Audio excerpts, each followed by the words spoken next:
Bonjour tout le monde.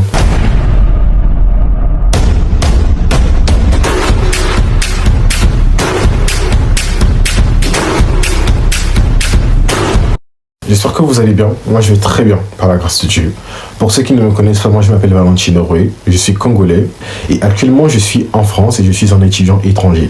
Et comme nombreux le savent, en tout cas ceux qui me côtoient, énormément de personnes me disent que Valentino, tu aimes bien parler. Vous voyez, et c'est quelque chose que je ne prends pas mal parce que c'est réel. J'aime bien l'art oratoire. J'aime pouvoir développer un sujet dont j'ai connaissance parfaite. Comme vous l'avez vu sur le titre de cette vidéo, je n'aurai plus jamais 20 ans. Et ce format de vidéo aurait tout simplement pour but de pouvoir développer différents points que j'aurais aimé mettre en pratique avant d'avoir 21 ans. Bien évidemment, je n'aurai plus jamais 20 ans. Et aujourd'hui, tout simplement, on va aborder le premier point qui est à savoir la procrastination. Je vous laisse avec la suite de cette vidéo. Ciao! On va au parc, tout simplement. Il y a un parc qui est normalement de l'endroit où je suis actuellement. Petit l'enfant de ses parents. Je suis trop beau.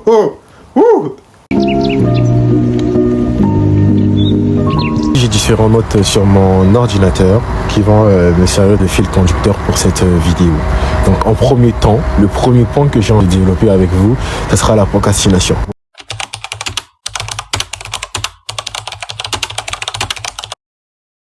Pour ceux qui ne savent pas, la procrastination, c'est tout simplement une sorte de piège mental qui vous pousse à remettre à demain tout ce que vous êtes censé et tout ce que vous pouvez faire sur le moment.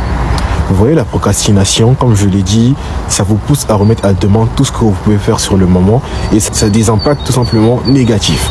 Parmi ces impacts, il y a la culpabilité, il y a la baisse de productivité, il y a le stress, il y a le manque de confiance en soi qui se développe parce qu'on prend l'habitude de remettre tout à demain. On se rend compte que demain ne vient jamais, on se rend compte qu'on n'a rien accompli et on se rend compte que finalement, on aurait pu faire les choses qu'on n'a malheureusement pas fait. Surtout face à cette ère où la réussite de tout le monde est exposée sur les réseaux, on peut rapidement être amené à avoir des paroles rabaissantes vis-à-vis de notre personne. Donc d'où le baisse de confiance en soi.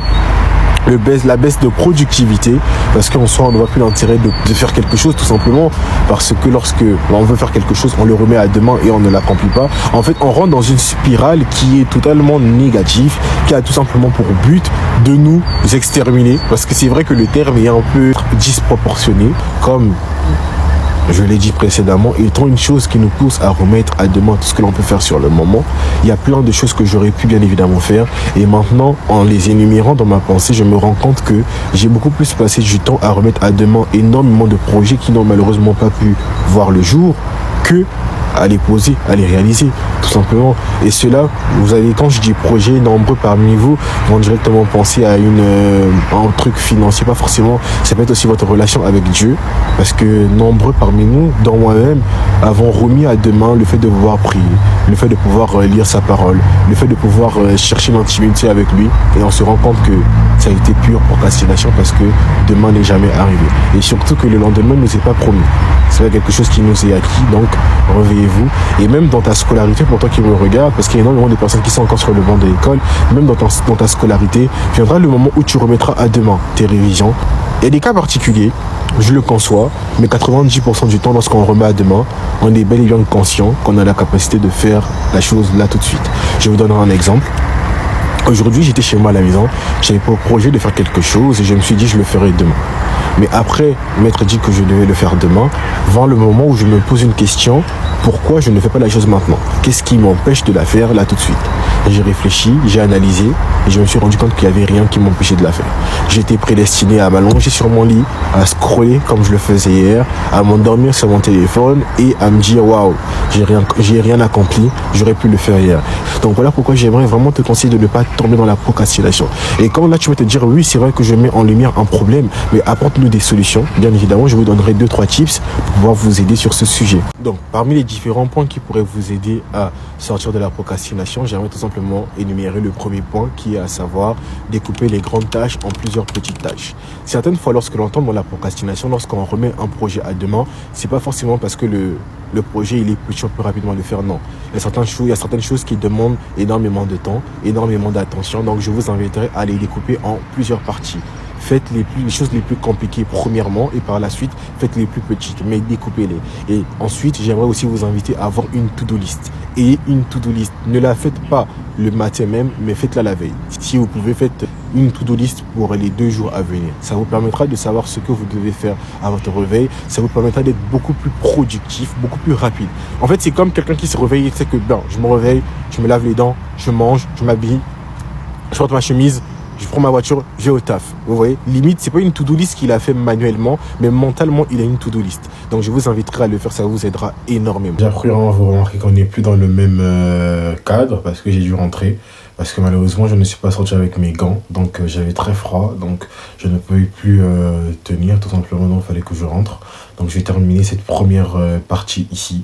Donc, la dernière... je ne sais pas si on dit un tips ou une tips, mais le dernier tips que j'aimerais vous donner pour pouvoir maximiser l'arrêt radical de la procrastination dans votre vie, c'est tout simplement de vous mettre dans un environnement productif. Je suis en train de monter la vidéo que j'ai tournée hier et je me rends compte qu'il y a énormément de points que j'ai omis de développer. J'en ai fait part, je les ai énumérés, mais j'ai oublié de développer. Par exemple, lorsque je parle de l'un des moyens pour pouvoir éradiquer la procrastination, c'est de se retrouver dans un environnement productif, je ne développe pas assez. Lorsque je parle de ce point, je fais allusion à quoi? Je prendrai exemple sur moi. J'ai beaucoup plus du mal à travailler sur mon lit que sur ma table. Vous voyez? Donc là, qu'est-ce que je fais? Je ne travaille plus dans mon lit, mais je travaille sur ma table. Et je fais en sorte que la maison soit propre avant de commencer à travailler. Parce que souvent, ça m'est déjà arrivé de vouloir travailler, mais d'être dans un appartement sale. Il y a mes vêtements par terre. En fait, tout est en désordre. Les assiettes sont sales, il n'y a pas la vaisselle n'est pas faite.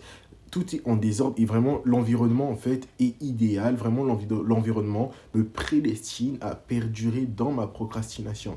Donc voilà pourquoi j'ai essayé de marquer le point sur ce point. Parce qu'il va falloir vraiment que l'environnement soit vraiment propice vraiment à l'éradication de la procrastination. Quand vous vous retrouvez dans un environnement qui n'est pas propre, l'endroit est sale. En fait, il y a, comme je dis, dans tous les points, il y a bien évidemment des cas particuliers. Mais 90% du temps, l'endroit est sale. La chambre n'est pas faite. La maison n'est pas propre. Rien n'est clean. En fait, rien ne te pousse à faire la chose là tout de suite. Il est fort possible que tu remettes ton drap sur toi et que tu te rendormes. Et là, je te comprenais parce que moi-même, j'ai fait de même. Et quand je parle aussi d'environnement productif, ça peut être aussi une bibliothèque.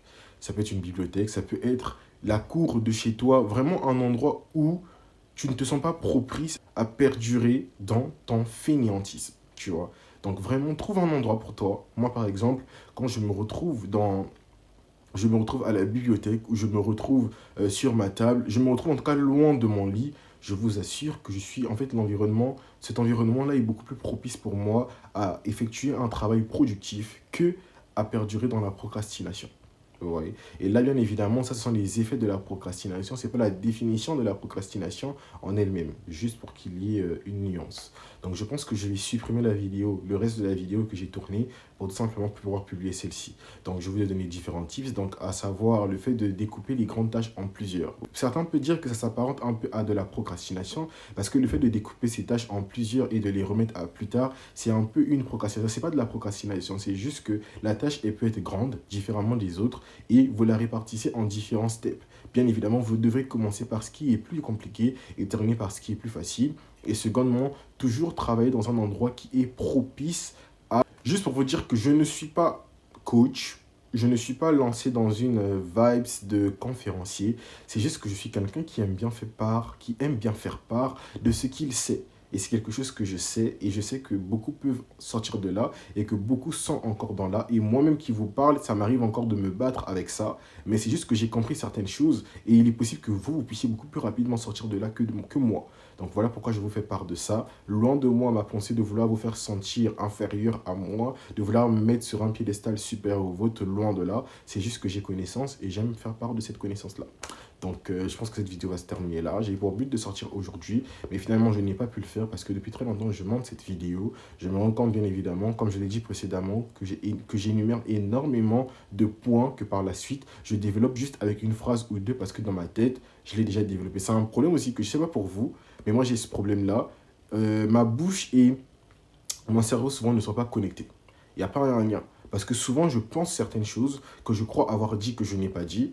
souvent, je développe certaines choses dans ma tête que je crois avoir dit tout simplement, mais qu'au final, je me rends compte que je n'ai pas dit.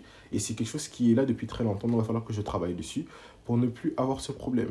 Donc j'espère que ce format de vidéo vous aura plu plutôt. Donc comme je l'ai dit, ça sera vraiment une série de vidéos dans laquelle je parlerai de différents points que j'aurais aimé mettre en place avant d'avoir 21 ans. Aujourd'hui, j'ai 21 ans et aimé mettre ces différents points en pratique. Donc si ce format de vidéo vous plaît, je ne dis pas que ce sera uniquement ce format de vidéo que je ferai dorénavant, mais s'il vous plaît, veuillez, pour ceux qui veulent, pour ceux qui n'ont pas honte, vous manifester en commentaire ou par message comme nombreux le font. Parce qu'énormément de personnes se manifestent en privé pour ceux qui ont mes contacts privés, mais pas dans les commentaires.